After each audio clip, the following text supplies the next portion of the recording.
Les comarques gironines exerceixen una notable fascinació damunt la resta dels països catalans.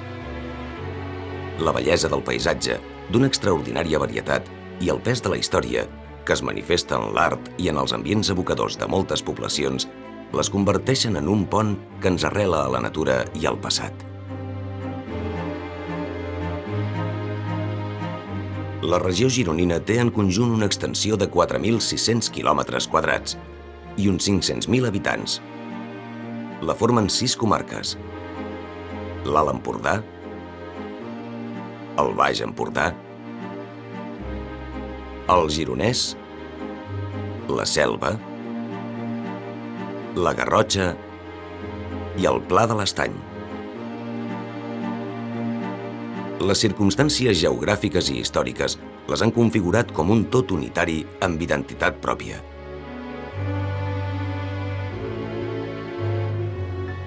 A la costa, les muntanyes del litoral ressegueixen tota la riba i cauen a pic damunt del mar, formant un dels paratges més bells de la Mediterrània, la Costa Brava, anomenada així des de principis del segle XX.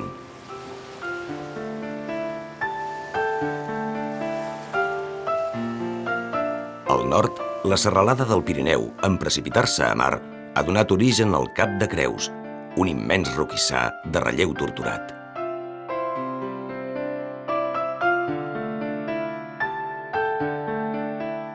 Davant de l'Estartit es dreça el petit arxipèlag de les Medes, format per 2 illes principals i alguns illots.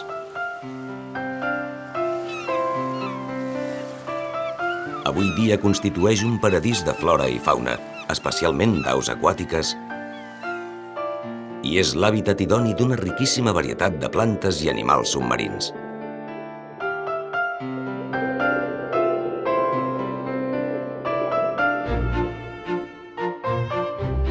Al mig de la regió gironina s'estén la Depressió Central. La formen les planes de l'Empordà, el Gironès, el Pla de l'Estany i la Selva. És un paisatge amable, esquitxat de poblets i masies. Aquesta zona ha estat des de sempre un lloc de pas i un important eix de comunicacions. Per això s'hi han desenvolupat algunes de les ciutats més destacades de la regió, com són Girona, capital del Gironès, Figueres, capital de l'Alt Empordà, la Bisbal, centre del Baix Empordà, i Banyoles, capital del Pla de l'Estany. Aquesta extensa planura és solcada per algunes ondulacions muntanyoses. Així, la Serra de les Gavarres fa de frontera natural entre el Gironès i la Selva. I el massís del Montgrí separa l'Alt i el Baix Empordà.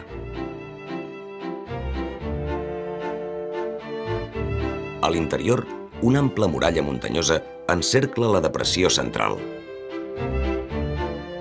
La formen al nord la Serra de les Alberes, que fa de frontera entre els estats espanyol i francès. A l'oest, la serralada transversal que uneix els Pirineus amb el Montseny i comprèn les muntanyes de la Garrotxa. Al cor d'aquestes muntanyes hi ha Olot, la capital de la comarca.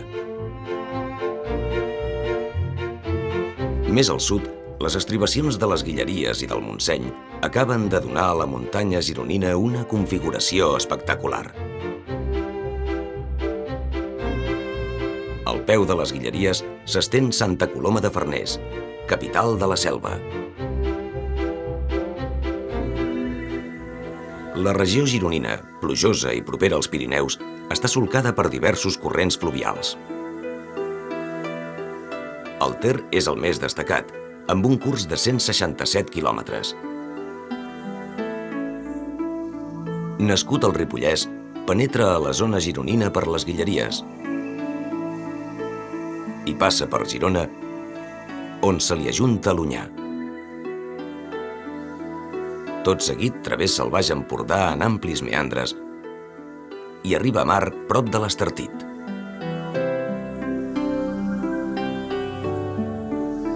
El Fluvià és el segon riu en importància. Neix prop d'Olot i travessa la Garrotxa, on rep diversos afluents i es manifesta com un gran forjador de paisatges. Després de regar Besalú, s'endinsa en la plana de l'Alt Empordà i mor al Golf de Roses, prop de Sant Pere Pescador. Té un recorregut de 97 quilòmetres.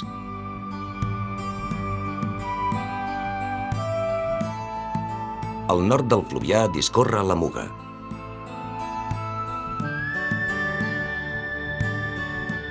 Després de formar el pantà de Boadella, creua l'Alt Empordà i desguassa finalment el Golf de Roses, a uns centenars de metres del Fluvià. Antigament, els estuaris d'aquests rius estaven plens d'estanys i aiguamolls.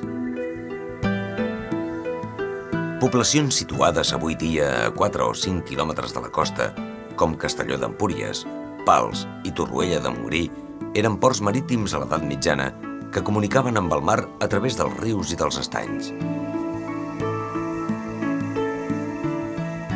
Al llarg dels segles, estanys i maresmes van ser dessecats progressivament per establir-hi camps de conreu.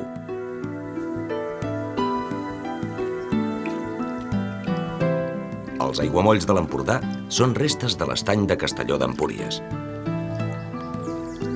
Actualment constitueixen una important reserva biològica, tant de flora com de fauna, especialment d'ocells aquàtics, i són una plataforma cabdal de pas d'aus migratòries.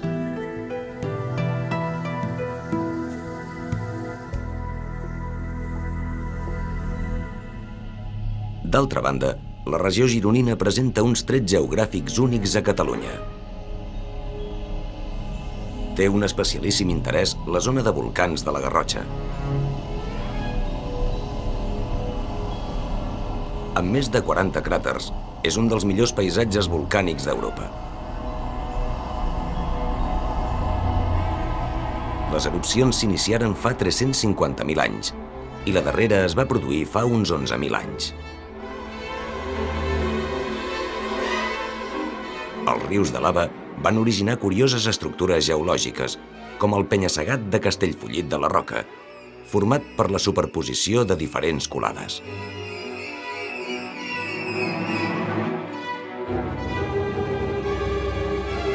El vulcanisme de la Garrotxa està inactiu de moment, però no pot considerar-se del tot extingit.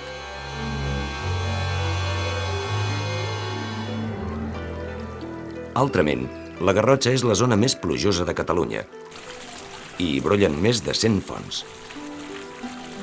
L'abundància d'aigua, unida a la fèrtil terra volcànica, dona productes agrícoles de primera qualitat i una exuberant vegetació. N'és un bon exemple la coneguda Fageda d'en Jordà.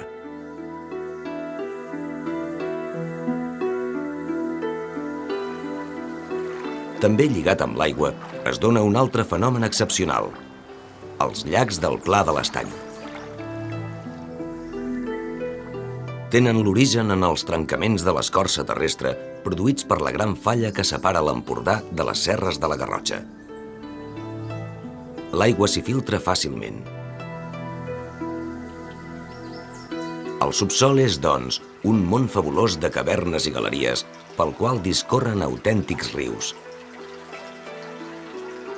Aquests corrents amagats han format un conjunt de 14 llacs.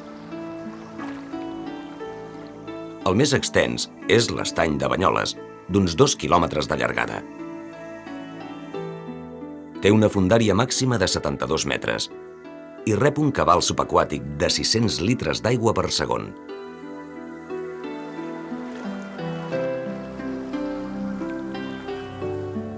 Cal remarcar l'abundància d'aigües termals i sulfuroses que es donen a la zona interior de la selva. Al segle XIX aparegueren nombrosos balnearis i s'inicià una tradició que encara perdura avui dia.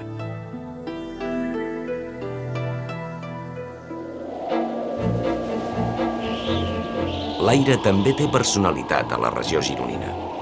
La tramuntana, el vent del nord, fred i violent, bufa molt sovint a tot l'Empordà, de vegades a 150 km/h. Es creu que el vent ha configurat el caràcter dels empordanesos. Es diu que estan tocats de tramuntana per indicar el seu tarannà arrauxat, dinàmic i imprevisible que ha generat genis com Monturiol, Pla o Dalí.